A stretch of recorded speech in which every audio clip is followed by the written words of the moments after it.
आज की क्लास में आपके 9th स्टैंडर्ड का संचयन बुक से लेसन ये पढ़ेंगे दिए जल उठे। लेसन का नाम है दिए जल उठे। उसके राइटर हैं मधुकर उपाध्याय। किसने लिखा है? मधुकर उपाध्याय जी ने। तो महात्मा गांधी की दांडी यात्रा पर आधारित धुंधले चिन्ह नामक रचना से यह अंश लिया गया है। ठीक है। इसमें 19 मार्च 1930 के दिन घटी घटनाओं का वर्णन करते हुए रास एक जगह का नाम है, पटेल की गिरफ्तारी, सरदार वल्लभ भाई पटेल का नाम आपने सुना होगा। तो पटेल की गिरफ्तारी तथा गांधी जी की दांडी यात्रा संबंधी वर्णन है। घनी अंधेरी रात में गांधी जी को नाव से मही सागर पार कराने के लिए लोगों ने क्या किया था, और इसका अद्भुत वर्णन जो है इस पाठक को हतप्रभ कर देता है। पाठ का यह अंश अत्यंत रोचक बन पड़ा है, बहुत ही ज़्यादा इंटरेस्टिंग बना के हमारे सामने इसको पेश किया गया है। तो जगह है रास के बूढ़े बरगद, वहाँ पे बहुत पुराने बरगद के पेड़ हैं। तो रास के बूढ़े बरगद ने यह दृश्य देखा था। दांडी कूच की तैयारी के सिलसिले में वल्लभ भाई पटेल 7 मार्च को रास पहुँचे थे। कब पहुँचे थे? 7 मार्च को। कहाँ? रास में। उन्हें वहाँ भाषण नहीं देना था, वैसे पहले से तैयारी नहीं थी कि वो वहाँ पे भाषण देंगे, लेकिन पटेल ने लोगों के आग्रह पर 2 शब्द कहना स्वीकार कर लिया। पर बहुत लोग उनको प्रेशर करते हैं कि भाई आप बोलो, कुछ बोलो, 2 शब्द कहो, तो फिर वो उसको स्वीकार कर लेते हैं। और उन्होंने कहा कि भाइयों और बहनों, क्या आप सत्याग्रह के लिए तैयार हैं? ये क्वेश्चन होता है उनका वहाँ की पब्लिक से कि क्या आप सत्याग्रह के लिए तैयार हैं? इसी बीच मजिस्ट्रेट ने निषेधाज्ञा लागू कर दी। ठीक है, कोई आ जा नहीं सकता है, तो ये निषेधाज्ञा लागू हो गई थी और पटेल को गिरफ्तार कर लिया गया। कहीं कोई भाषण नहीं दे सकता है ना, बिना गवर्नमेंट की परमिशन के। तो मजिस्ट्रेट ने ऐसा आदेश दे दिया, तो पटेल को गिरफ्तार कर लिया गया। और ये गिरफ्तारी जो है स्थानीय कलेक्टर, जो वहाँ का कलेक्टर था लोकल, शिलीडी के आदेश पर हुई, जिसे पटेल ने पिछले आंदोलन के समय अहमदाबाद से भगा दिया था। तो वहाँ से पहले से ही उनसे गुस्सा था, तो उसने यहाँ पे ये आदेश दे दिया पटेल को गिरफ्तार करने का। वल्लभ भाई को पुलिस पहरे में बोरसद की अदालत में लाया गया। कहाँ पे? बोरसद की एक अदालत है, वहाँ पे लाया जाता है उसको, जहाँ उन्होंने अपना अपराध कबूल कर लिया, स्वीकार कर लेते हैं वो अपना अपराध कि हाँ भी मैंने ये गलती की थी। जज को समझ में नहीं आ रहा था कि वह उन्हें किस धारा के तहत और कितनी सज़ा दे। जज ये डिसाइड नहीं कर पा रहा था कि कौन सी धाराएँ उन पर लगाई जाएँ, कितनी कठोर सज़ा दी जाए उनको। 8 लाइन का पहला फैसला लिखने में उसे 1.5 घंटा लगा। 8 लाइन लिखने में ही उसको 1.5 घंटा लग गया। पटेल को 500 रुपये जुर्माने के साथ 3 महीने की जेल हुई। कितनी? 3 महीने की। इसके लिए उन्हें अहमदाबाद में साबरमती जेल ले जाया गया। साबरमती जेल ले जाते हैं, अहमदाबाद में साबरमती जेल है। और साबरमती आश्रम में गांधी जी को पटेल की गिरफ्तारी और उनकी सज़ा और उन्हें साबरमती जेल लाए जाने की सूचना दे दी गई। उनको ये पता चल जाता है गांधी जी को। गांधी जी इस गिरफ्तारी से बहुत क्षुब्ध थे, बहुत नाराज़ थे, असंतोष था उनके मन में। तो उन्होंने कहा कि अब दांडी कूच की तारीख बदल सकती है और वह अपने अभियान पर 12 मार्च से ही पहले ही रवाना हो सकते हैं। वो अपना प्रोग्राम जो है वो चेंज कर देते हैं। आश्रम में एक आदमी यह हिसाब लगा रहा था कि मोटर कार से बोरसद से साबरमती जेल पहुंचने में कितना समय लगेगा, साबरमती जेल तक पहुंचने में कितना वक्त लग जाएगा। जेल का रास्ता आश्रम के सामने से ही होकर जाता था। आश्रमवासी पटेल की एक झलक पाना चाहते थे, वो एक बार सिर्फ उनको पटेल को देखना चाहते थे, सरदार वल्लभ भाई पटेल को। समय का अनुमान लगाकर गांधी स्वयं आश्रम से बाहर निकल आए। पीछे पीछे सब आश्रमवासी आकर सड़क के किनारे खड़े हो गए और लोगों का ख्याल था कि पटेल को गिरफ्तार करके ले जाने वाली मोटर वहाँ किसी हाल में नहीं रुकेगी। लेकिन मोटर रुकी।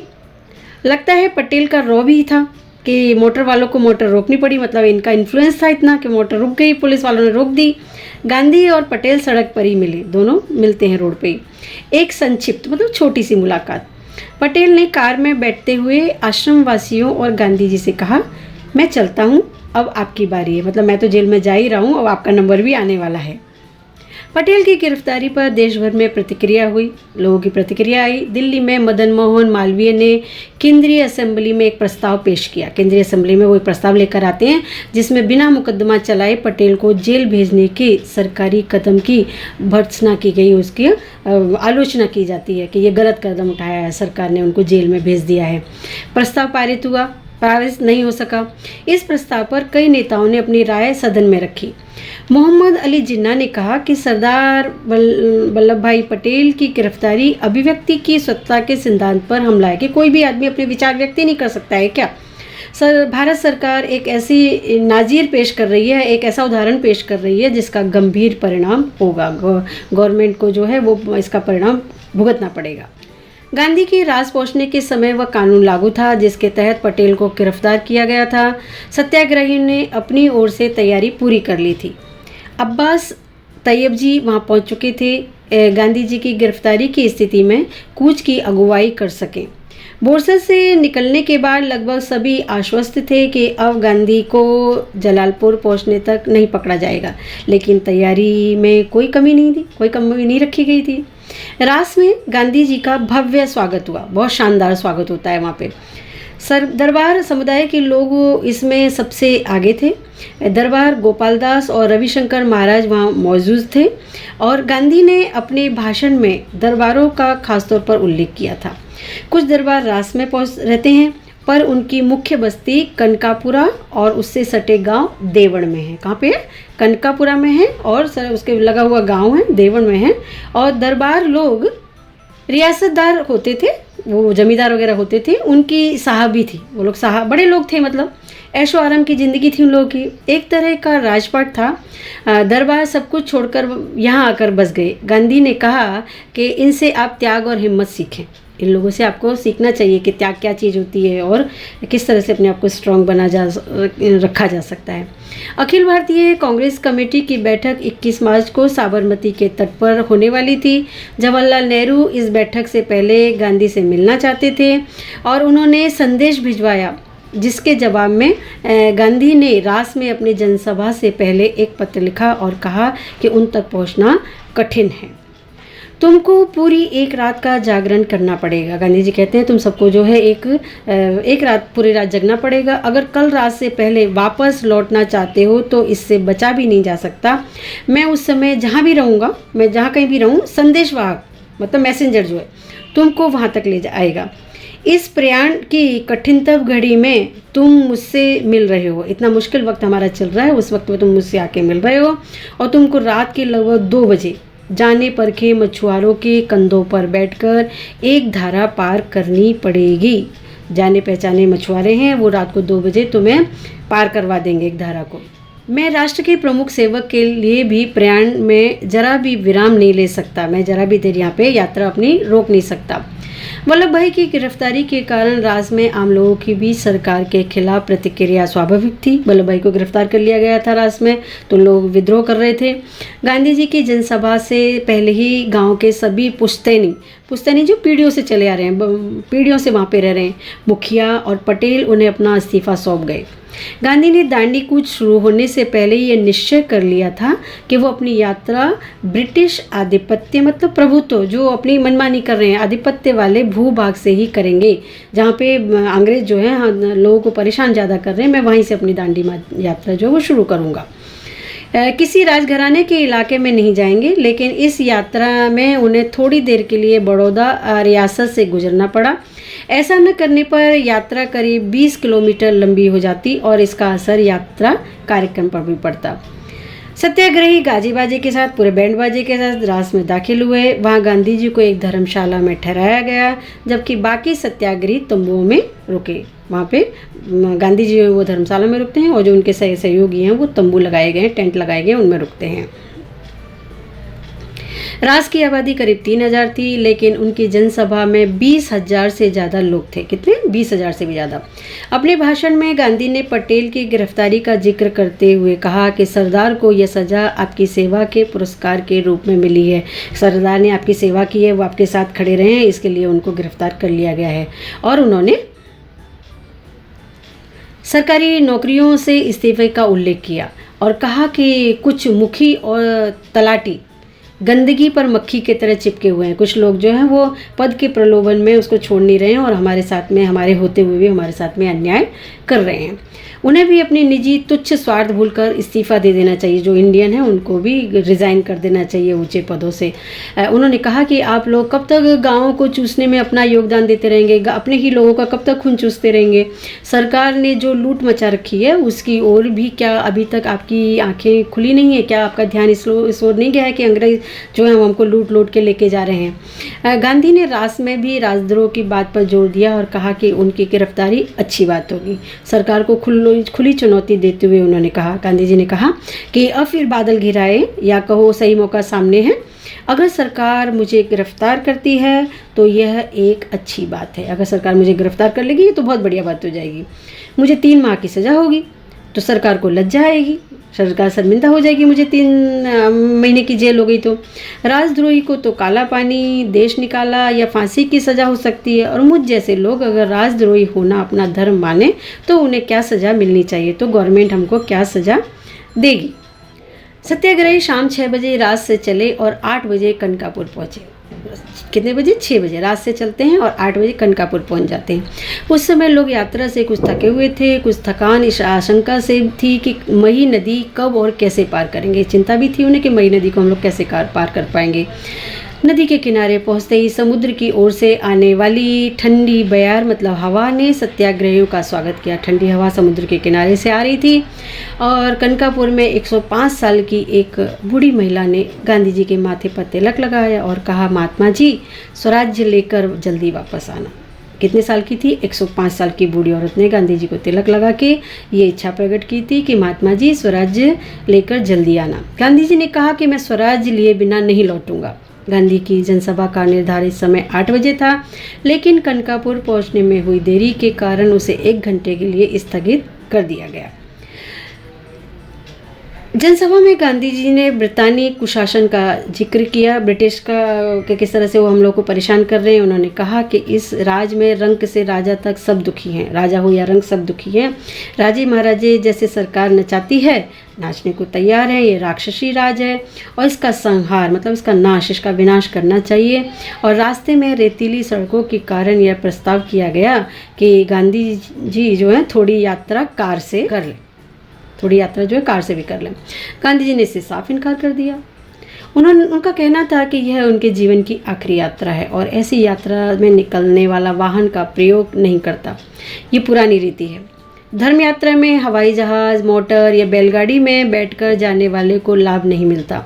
यात्रा में कष्ट सहे, लोगों का सुख दुख समझे और तभी सच्ची यात्रा होती है। लोगों के मिलजुल के उनके साथ में यात्रा करें तो वही सच्ची यात्रा है। ब्रिटिश हुक्मरानों, ब्रिटिश सरकार के जो ऑफिसर्स थे में एक वर्ग ऐसा भी था जिसे लग रहा था कि गांधी और उनके सत्याग्रही मही नदी के किनारे अचानक नमक बनाकर कानून तोड़ देंगे। मई नदी तक आएंगे और वहाँ नमक बना के सरकार का कानून तोड़ेंगे। समुद्री पानी नदी के तट पर काफ़ी नमक छोड़ जाता है। समुद्र का पानी है, उसकी वजह से काफ़ी नमक जमा हो जाता है वहाँ पे, जिसकी रखवाली के लिए सरकारी नमक चौकीदार रखे जाते हैं। नमक की रखवाली के लिए भी चौकीदार हुआ करते थे। गांधी जी ने भी कहा कि यहाँ नमक बनाया जा सकता है। गांधी को समझने वाले वरिष्ठ अधिकारी इस बात से सहमत नहीं थे कि गांधी कोई काम अचानक और चुपके से करेंगे, अचानक से नहीं करेंगे, वो सबको बताकर ही करेंगे। इसके बावजूद उन्होंने नदी के तट से सारे नमक भंडार हटा दिए और उन्हें नष्ट करा दिया। गवर्नमेंट ने सारे नमक भंडार ही हटा दिया, वहाँ पे नष्ट भी कर दिया ताकि इसका खतरा ही न रहे, ऐसा काम ही ना हो पाए। नियमों के अनुसार उस दिन की यात्रा कनकापुर में गांधी के भाषण के बाद समाप्त हो जानी चाहिए थी, लेकिन इसमें परिवर्तन कर दिया गया और यह तय पाया गया कि नदी को आधी रात के समय समुद्र का पानी चढ़ने पर पार किया जाए ताकि कीचड़ और दलदल में कम से कम चलना पड़े। रात 10:30 बजे भोजन के बाद सत्याग्रही नदी की ओर चले। अंधेरी रात में गांधी जी को करीब 4 किलोमीटर, कितना 4 किलोमीटर दलदली जमीन पर चलना पड़ा, गीली मिट्टी पर चलना पड़ा। कुछ लोगों ने गांधी को कंधे पर उठाने की सलाह दी पर उन्होंने मना कर दिया, कहा यह धर्म यात्रा है, चलकर पूरी करूँगा। तट पर पहुंचकर गांधी ने पैर धोए और एक झोपड़ी में आराम किया, आधी रात का इंतजार करते हुए। मई के तट पर उस गुप्त अंधेरी रात में भी मेला जैसा लगा हुआ था। भजन मंडलियाँ थीं, दांडिया रास में निपुण दरबार थे। उनके गीत के बोल थे, देखो गांधी का दांडिया रास, देखो वल्लभ का दांडिया रास। इस तरह से वो गाना गा रहे थे मंडली के जो सदस्य थे। दांडिया रास सरकार का नास, देखो विट्ठल का दांडिया रास, देखो भगवान का दांडिया रास। गांधी को नदी पार कराने की जिम्मेदारी रघुनाथ काका को सौंपी गई थी। किसको सौंपी गई थी? रघुनाथ काका थे उनके। उन्होंने इसके लिए एक नई नाव खरीदी और उसे लेकर कनकापुर पहुंच गए। बदलपुर के रघुनाथ काका को सत्याग्रहियों ने निषाद राज कहना शुरू कर दिया था। उनके पास बदलपुर में काफ़ी ज़मीन थी और नावें भी चलती थी। जब समुद्र का पानी चढ़ना शुरू हुआ तब तक अंधेरा इतना घना हो गया था कि छोटे मोटे दिए उसे भेद नहीं पा रहे थे, उसे अंधेरा को कम नहीं कर पा रहे थे। छोटे छोटे जो दिए जल रहे थे। थोड़ी ही देर में कई हजार लोग नदी तट पर पहुंच गए। उन सबके हाथों में दिए थे। यही नज़ारा नदी के दूसरी ओर था, मतलब नदी बह रही है, बीच में दोनों साइड में दिए लेके लोग खड़े हुए हैं। पूरा गांव और आसपास से आए लोग दिए की रोशनी लिए गांधी और उनके सत्याग्रहियों का इंतजार कर रहे थे। रात 12 बजे महिसागर नदी का किनारा भर गया, पानी चढ़ाया था। गांधी झोपड़ी से बाहर निकले और घुटनों तक पानी में चलकर नाव तक पहुँचे। महात्मा गांधी की जय, सरदार पटेल की जय और जवाहरलाल नेहरू की जय के नारों के बीच नाव रवाना हुई, जिसे रघुनाथ काका चला रहे थे। कुछ ही देर में नारों की आवाज़ नदी के दूसरे तट से भी आने लगी और ऐसा लगा जैसे वह नदी का किनारा नहीं बल्कि पहाड़ की घाटियों, जहाँ प्रतिध्वनि सुनाई देती हो, प्रतिध्वनि की जो इको होती है, आवाज़ फिर से आती है, ऐसा नज़ारा हो रहा था वहाँ पर। महिसागर के दूसरे तट पर भी स्थिति कोई भिन्न नहीं थी, कोई अलग नहीं थी। उसी तरह का कीचड़ और दलदली जमीन थी, कीचड़ में लोग खड़े हुए थे। ये पूरी यात्रा का संभवतः सबसे कठिन हिस्सा था। 1.5 किलोमीटर तक पानी और कीचड़ में चलकर गांधी रात 1 बजे उस पार पहुंचे और सीधे विश्राम करने चले गए। गांव के बाहर नदी के तट पर ही उनके लिए झोपड़ी पहले ही तैयार कर दी गई थी। गांधी के पार उतरने के बाद भी तट पर दिए लेकर लोग खड़े रहे। तभी सत्याग्रहियों को भी उस पार जाना था। शायद उन्हें पता था कि रात में कुछ और लोग आएंगे जिन्हें नदी पार करानी होगी और लोगों को भी हमें मदद करनी होगी। तो इस तरह से आपका लेसन यहाँ पे कंप्लीट होता है और होप आप लोगों को ये लेसन बहुत अच्छे से समझ में आ गया होगा कि किस तरह से गांधी जी ने दांडी यात्रा की थी और किस तरह से रास में जाके वल्लभ भाई पटेल ने अपनी गिरफ्तारी दी थी, क्योंकि उन्होंने थोड़े से शब्द बोल दिए थे लोगों के आग्रह पे। तो आप ये अच्छा से लेसन समझ गए होंगे। Thank you.